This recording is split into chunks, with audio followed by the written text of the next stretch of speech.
Baik, kalian bisa memulai kapanpun kalian siap ya.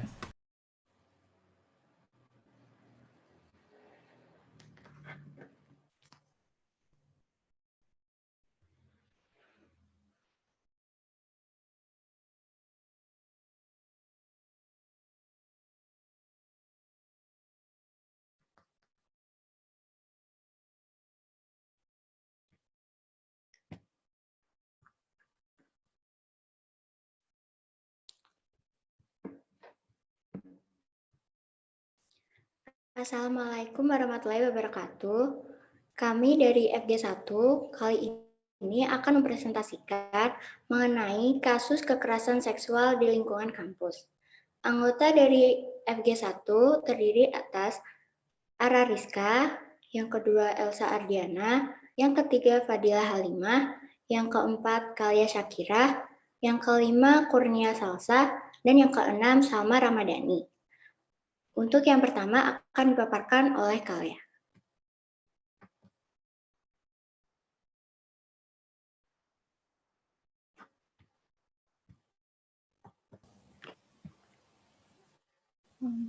Jadi hipotesis kasus kelompok kami adalah kasus kekerasan seksual yang terjadi terhadap perempuan terutama di lingkungan kampus terjadi karena pelaku kurang memahami dan mengimplementasikan nilai-nilai pada Pancasila.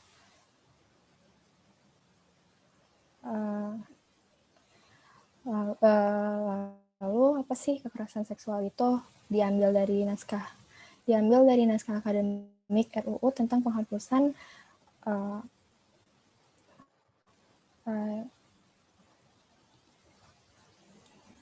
kekerasan seksual Komnas HAM Perempuan. Kekerasan seksual didefinisikan sebagai suatu perbuatan yang merendahkan, menyerang, menghina, dan tindakan lainnya terhadap tubuh yang berkaitan dengan nafsu perkelaminan, fungsi reproduksi, dan hasrat seksual seseorang secara paksa dan bertentangan dengan kehendak seseorang yang dapat berakibat penderitaan atau kesengsaraan dalam bentuk psikis, fisik, seksual, dan menimbulkan kerugian secara ekonomi, politik, sosial, dan budaya.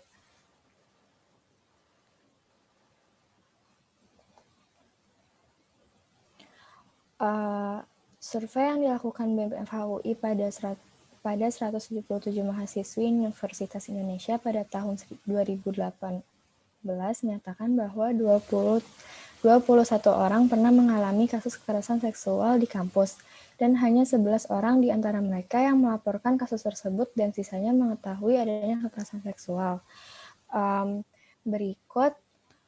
Berikut ini merupakan kasus nyata kekerasan seksual di lingkungan kampus. Kasus kekerasan seksual salah satunya kasus pelecehan seksual masih banyak terjadi di beberapa lingkungan kampus, yaitu di Universitas Gadjah Mada yang terjadi pada seorang mahasiswi yang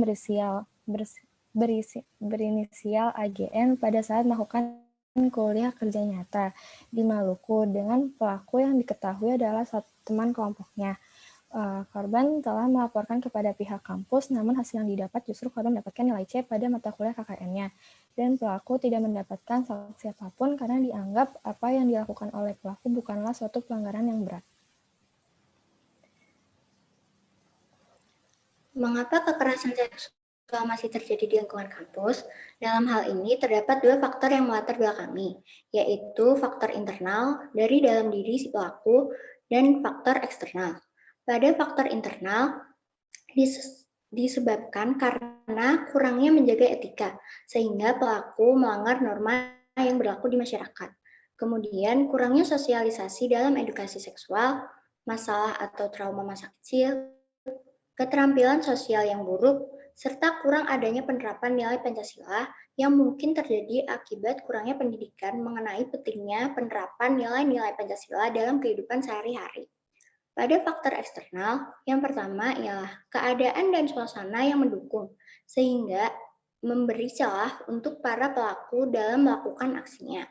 Yang kedua, kurang adanya sosialisasi mengenai penanganan kasus kekerasan seksual di lingkungan kampus, sehingga korban bingung harus melaporkan kasusnya kemana, sehingga banyak sekali kasus kekerasan seksual yang tidak ditindaklanjuti secara tepat.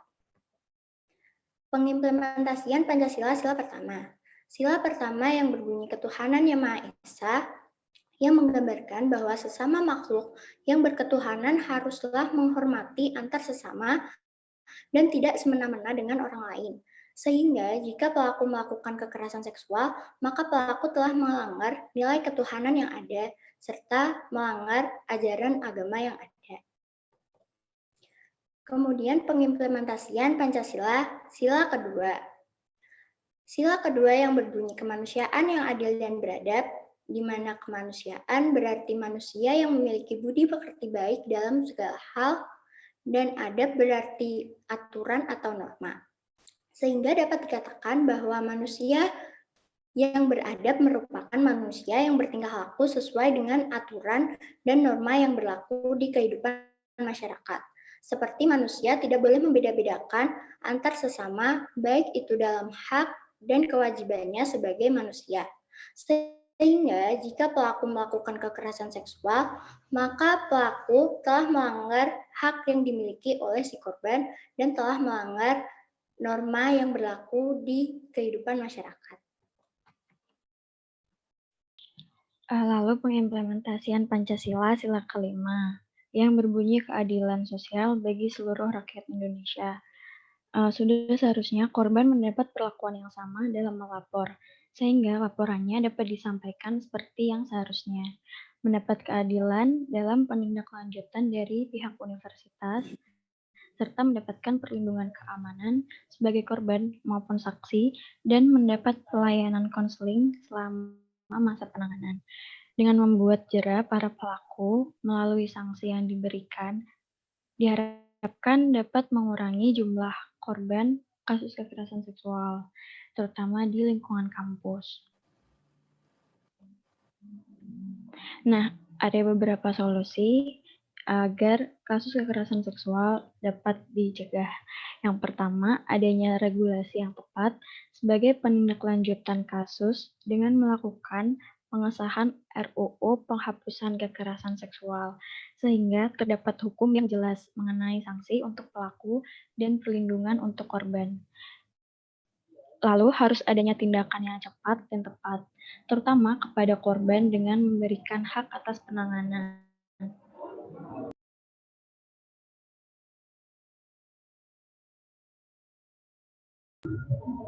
Perlindungan dan pemulihan.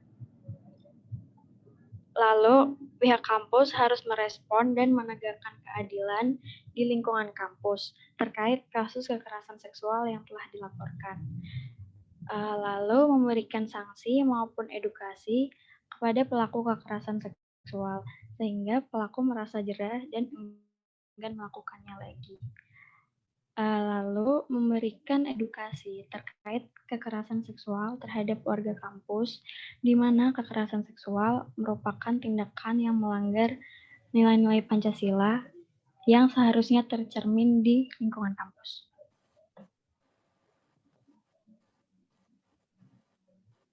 Terima kasih.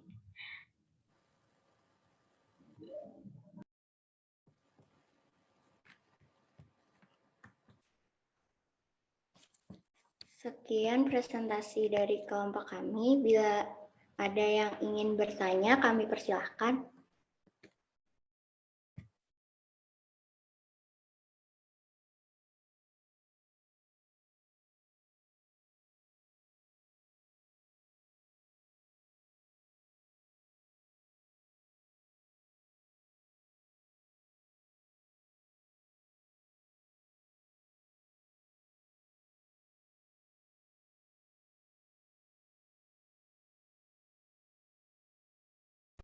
Silakan, ada pertanyaan?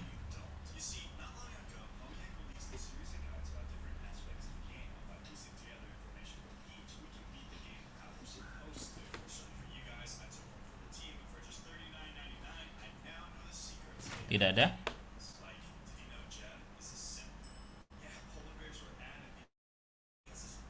Oke, kalau gitu pertanyaan dari saya ya. Pertanyaan pertama, coba tadi ke yang solusi, slide solusi.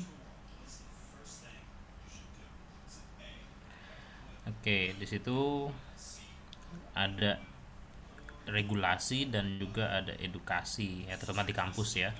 Yang pertama saya mau tanyakan di UI sendiri bagaimana? Sudah ada belum regulasi, pedoman ya atau sejenisnya terkait dengan hal kekerasan seksual serta sanksinya seperti apa yang dari UI ya, bukan dari undang-undang tapi dari pihak universitas sendiri bagaimana? Kemudian edukasinya itu bentuknya menurut kalian seperti apa? Ya, aku kemarin juga kepada mahasiswa baru sempat diberikan edukasi. Apakah seperti itu atau menurut kalian ada cara lain yang sepatutnya diberikan? Ya, kemudian em, apa sih yang menyebabkan kasus-kasus kekerasan seksual ini tidak terlalu banyak eh, dilaporkan? Ya, karena tadi kan yang dari FH dari 21 hanya 11 ya. Yang 11 melaporkan apa tidak melaporkan tuh yang 11. Nah, itu penyebabnya apa sih kira-kira dan bagaimana supaya kedepannya tidak terjadi seperti itu lagi?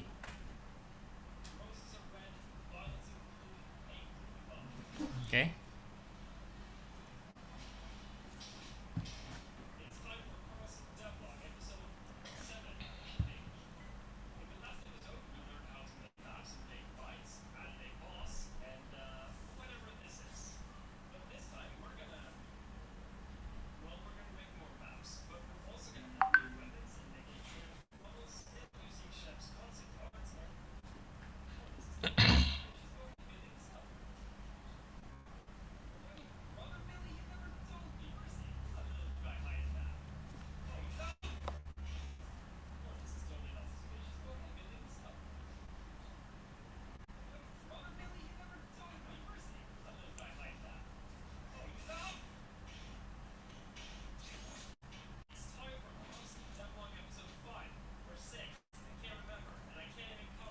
Kalau sudah saya coba ke tadi ya yang penyebab ya.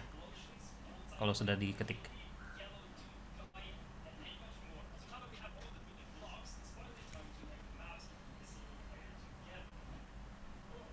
Sudah? Kalau sudah boleh ke slide yang penyebab.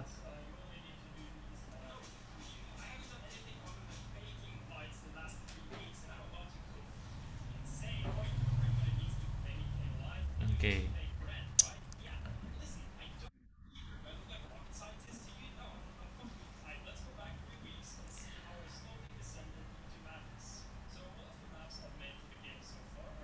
Ya.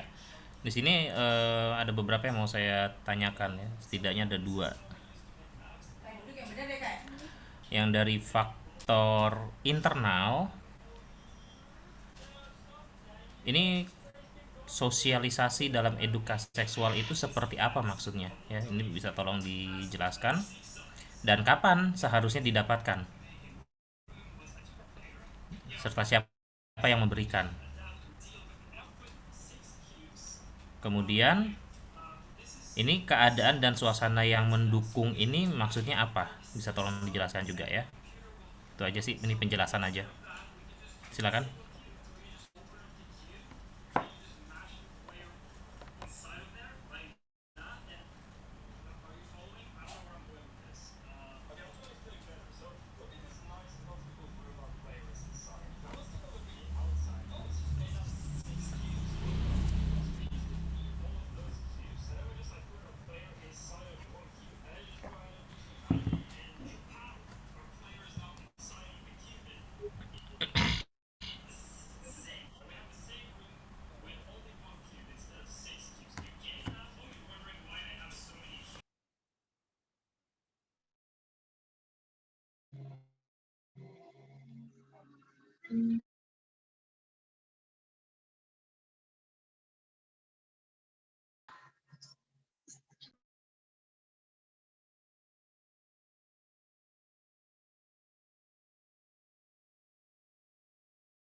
Saya akan menjawab pertanyaannya, apakah di Universitas Indonesia sudah ada regulasi terkait penanganan kasus kekerasan seksual dan apa sanksi yang diberikan seperti apa? Untuk di UI sendiri sudah ada buku SOP tentang kekerasan seksual. Bisa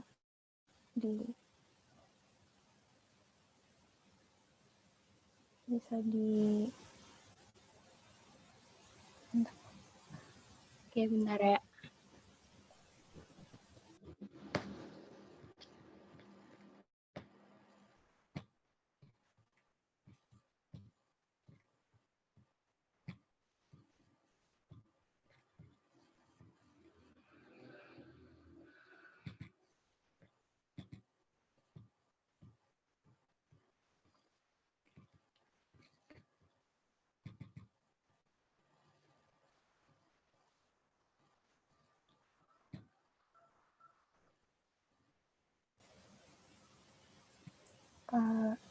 Ya, jadi di sini udah dijelasin gimana cara buat ngelapornya, terus sanksinya juga udah dipaparin di sini.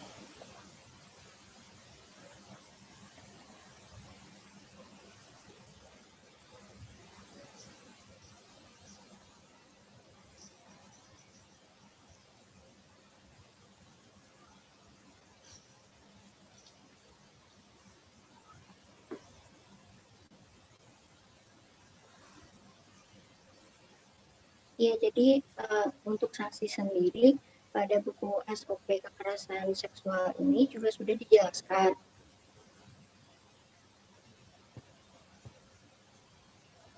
Seperti apabila universitas menentukan bahwa suatu masalah yang timbul dari laporan mungkin memerlukan tindakan disipliner, itu harus dirujuk ke yang pertama ialah sumber daya manusia. Apalagi apabila melibatkan dosen atau tendik dan bidang kemahasiswaan apabila melibatkan mahasiswa dalam rangka berkoordinasi untuk pemberian sanksi dengan merujuk pada SK Rektor tentang tata tertib kehidupan kampus.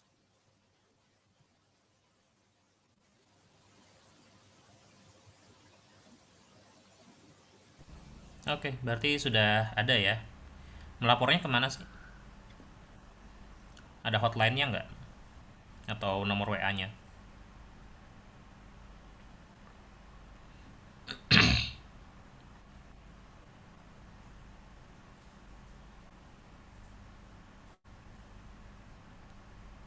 Untuk laporan sendiri, UI sudah memiliki krisis center layanan yang dipusatkan di suatu tempat.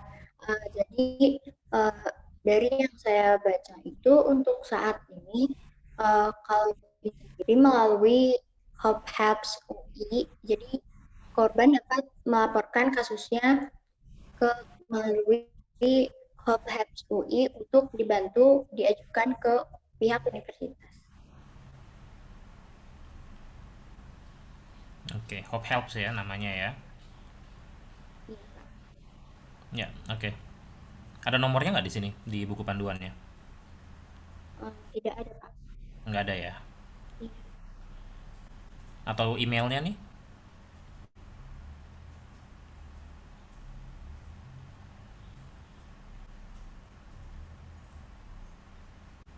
Tidak dicantumkan juga, Pak, untuk di buku. Oke. Ya, oke, nggak masalah. Oke, pertanyaan berikutnya.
Jadi saya mau menjawab yang mengapa kasus kekerasan seksual banyak yang belum dilaporkan.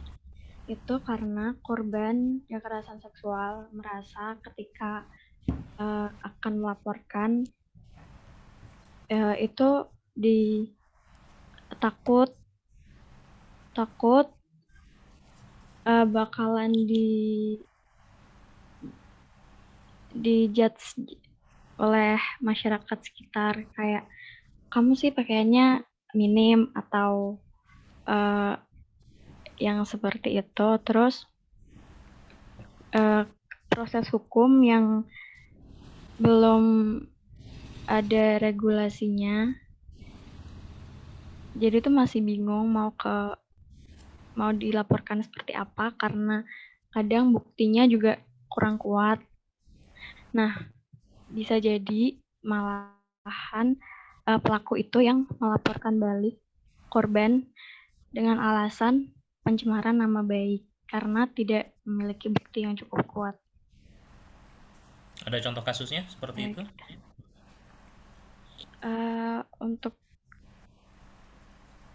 Untuk contoh kasusnya sih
kalau untuk contoh kasusnya itu pernah terjadi oleh baik Nuril, itu dia korban pelecehan seksual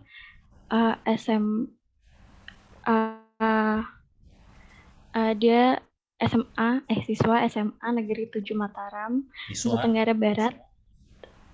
Kenapa? Siswa. Iya, siswa. Baik Nuril ini siswa. Iya. Pegawai tata usaha. Pegawai tata usaha yang mengalami pelecehan seksual dengan mantan kepala sekolah di SMA tersebut, Pak. Tetapi kasus itu malah direkam dan dilaporkan balik sebagai itu pencemaran nama baik. Iya. Oke. Nah, terus bagaimana berarti sebaiknya nih untuk supaya kedepannya tidak ada ketakutan pelaporan? Ada saran nggak? Apa yang harus berubah sih kira-kira? Kalau yang berubah tuh ya harus adanya yang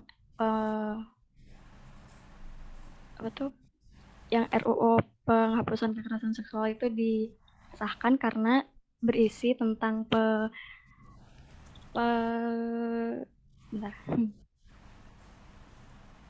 penanganan kasus korban dan perlindungan korban.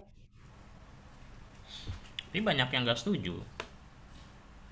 Katanya rancangan undang-undang penghapusan kekerasan seksual tersebut justru akan melegalkan seks bebas. Kalau untuk seks bebasnya itu karena lingkungan pergaulan sih Pak, kalau menurut saya. Bukan Jadi bukan karena karena RUU-nya. RUU. Iya. Oke. Aku mau bantu jawab, Pak. Kenapa, Salsa?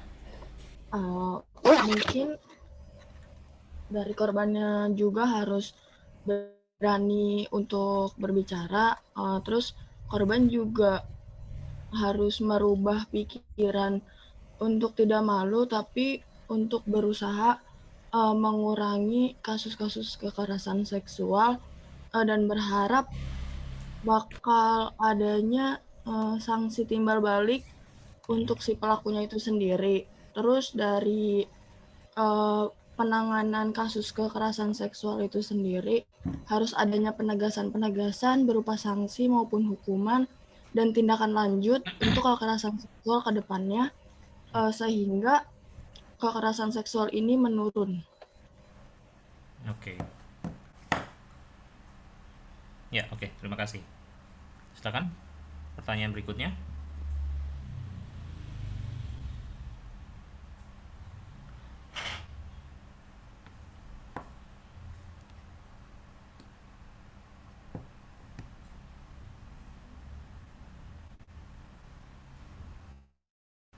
Ini masih saling terkait itu ya, dua pertanyaan terakhir ya. Bisa sekalian Saya dijawab.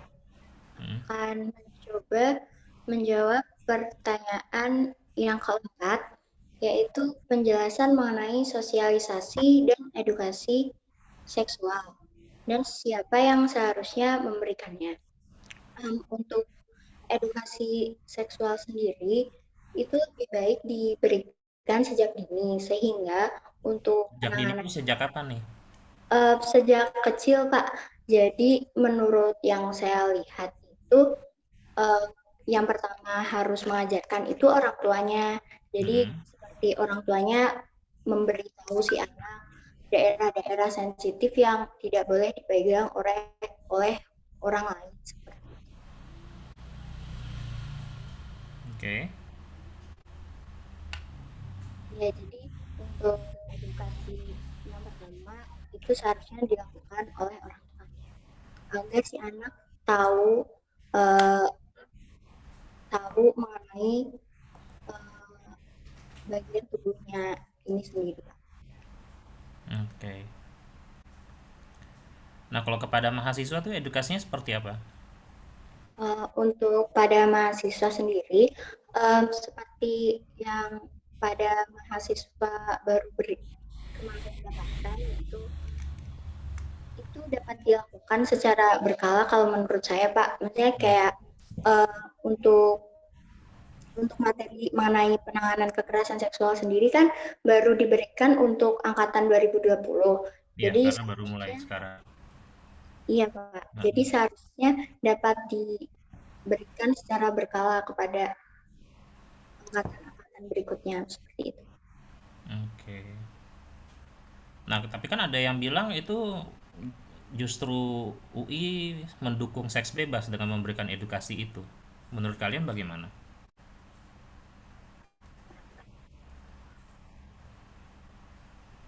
Sikap kalian terhadap hal itu?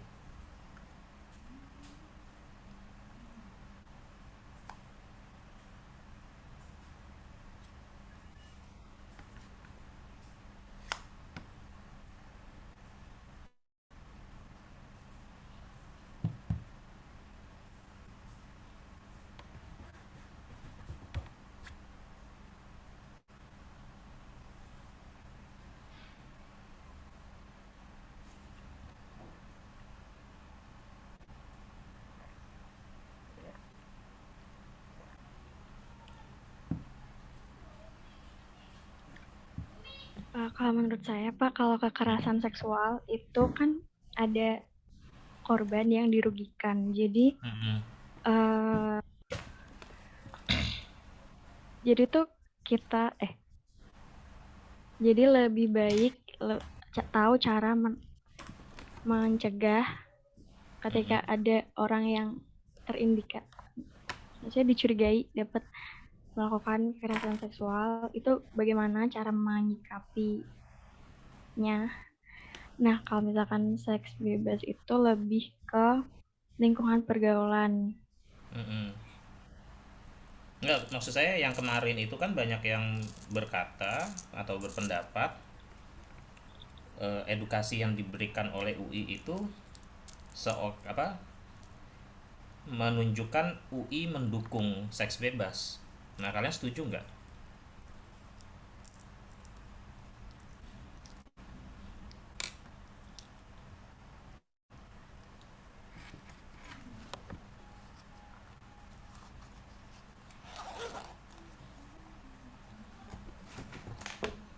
Ya kan, dengan UI kemarin mengajarkan ada ya edukasi yang kepada anak 20 ya, yang di dalamnya ada konsen.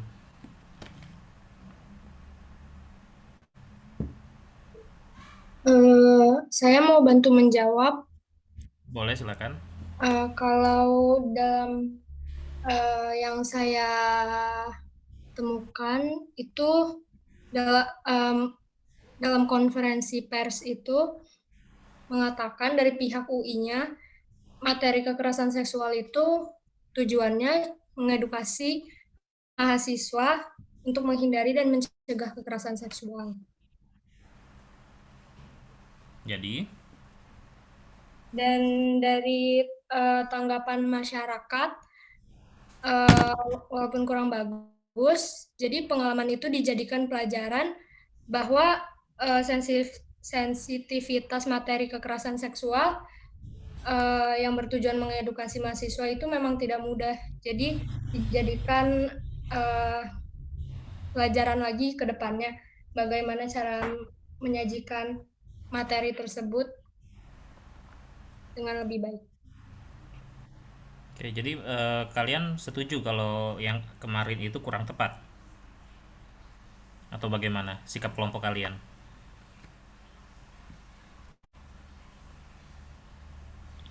Sudah tepat sih Pak. Sudah tepat. Sudah tepat. Karena kalau seks bebas itu sekaligus memberikan edukasi apa dampak negatif yang diterima dari seks bebas itu sendiri. Oke. Ya, sudah terjawab semua ya berarti ya. Oke, silakan ditutup. Sekian presentasi dari FG1. Kurang lebihnya mohon maaf. Terima kasih. Wassalamualaikum warahmatullahi wabarakatuh. Waalaikumsalam warahmatullahi wabarakatuh.